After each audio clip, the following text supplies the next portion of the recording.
Glória a Deus. Queridos, em 1 Reis 18:41, é bem conhecido esse texto. A palavra fala sobre o episódio que acontece com Elias. E diz, então Elias disse a Acabe: sobe, come e bebe, porque é um ruído de abundante chuva. E Acabe, pois, subiu, comeu e bebeu, mas Elias subiu ao cume do monte e inclinando-se por terra, meteu o rosto entre os joelhos e disse ao moço: sobe agora e olha para a banda do mar. E subiu e olhou e disse: não há nada. Então disse Elias: volta lá 7 vezes. Sucedeu que, a 7ª vez disse: eis que se levanta do mar uma nuvem do tamanho da mão de um homem. Então disse a Elias: sobe e diz a Acabe: aparelha o teu carro e desce, para que a chuva não te impeça. Então, queridos, eu acho essa história tremenda e muito parecida com o nosso tempo.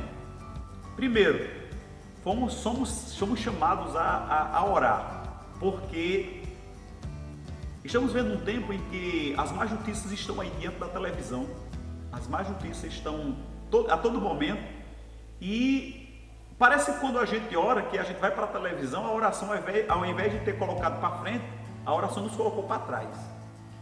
Mas eu estava meditando aqui nessa palavra e comecei a ver coisas interessantes. Primeiro, é a posição que Elias se coloca.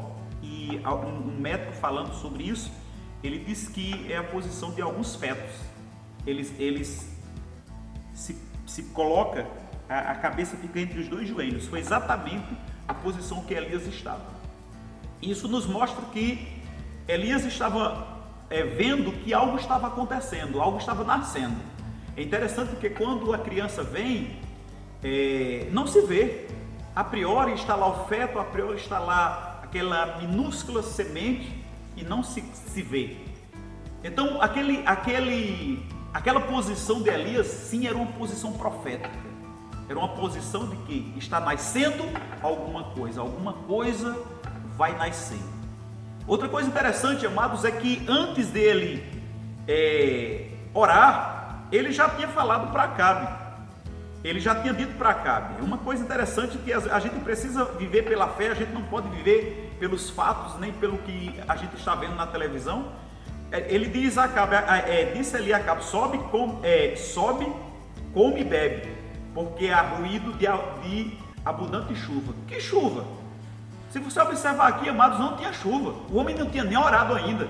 Mas ele tinha um ouvido espiritual que estava aberto e que estava percebendo que iria acontecer uma grande chuva. Sabe, queridos, nessa terça-feira, dia 31 de março, nós tivemos um culto sobrenatural, em que Deus me fez entender esse texto.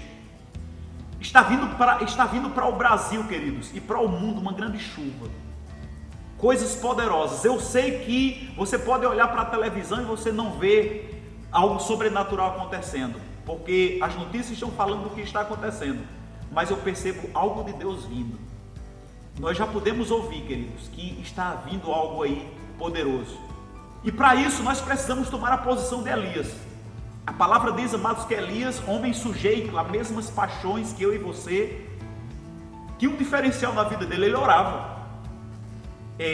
Quando o Tiago fala de Elias, ele não mostra um Elias que não orava, ele não mostra um Elias que olhava para os seus defeitos e não orava. Não, Tiago diz que Elias, ele tinha as mesmas paixões que nós, os mesmos defeitos, mas era um homem de oração.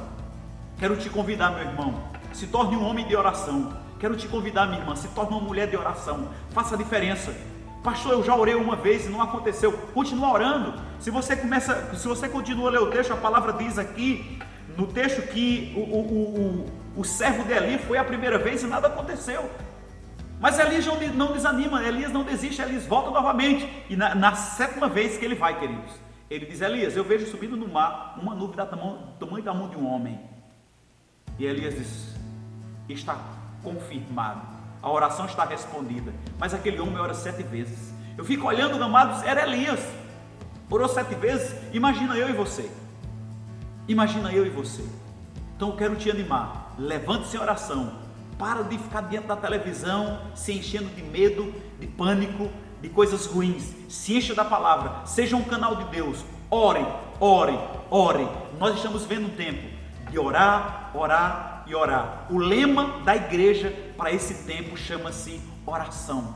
O lema da igreja para esse tempo se chama orar uma vez, orar duas vezes, orar três vezes, orar quantas vezes houver necessidade. Não para de orar, porque existe algo na sétima oração. Talvez você está orando, talvez a igreja começou a orar, não sei qual é a oração que nós estamos, mas nós continuamos orando. E uma coisa eu sei, vai acontecer um estrondo sobre o Brasil, vai acontecer um estrondo sobre o mundo. Deus está vindo para fazer a diferença na minha vida e na sua vida. Esse mundo se ajoelhará diante do Senhor e verá o poder da igreja através da oração. Amo vocês.